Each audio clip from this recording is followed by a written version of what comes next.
Hello বন্ধুরা, আমি আবার একটা নতুন ভিডিও নিয়ে এসেছি। দেখো সবাই কেমন লাগছে আমার ভিডিও। সকালবেলা চা না হইলে আমার আবার চলে না।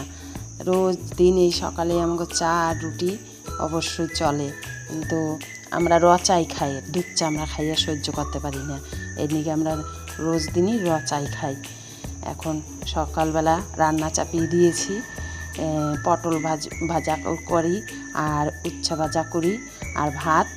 একটু বেলা হয়ে গেছে, আজকে বৃহস্পতিবার তো একটু পূজা টুজা দেওয়ার ঝামেলা সবাই আছে, সবাই জানে বৃহস্পতিবারের ঝামেলা কেমন হয়। এর জন্য আজকে এই উচ্ছে ভাজা করেছি, পটল ভাজা করেছি আর আলু সেদ্ধ দিয়েছি। আর এই দিকে আর কি কমু, বাগানের মধ্যে আমাকে পাশে একটা পুকুর, ওই পুকুরের পাশে মনে হয় কি জানি একটা একেবারে ময়ূরের মতন একটা পাখি আইসে। আমার আর দেখে সহ্য হইলো না, সঙ্গে সঙ্গে তার একটু ভিডিওটা করে নিলাম, এত দারুণ লাগছিল। তারপরে আবার দুপুরে রান্না চাপাই দিছি।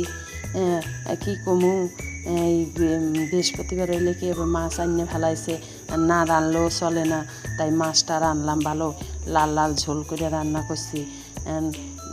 রান্না করে আবার রাইখা দিছি। কী করুম, ফ্রিজে ধুয়ে দিয়েছি, আজকে না খাইলেও মাছটা নষ্ট হয়ে যাইবে।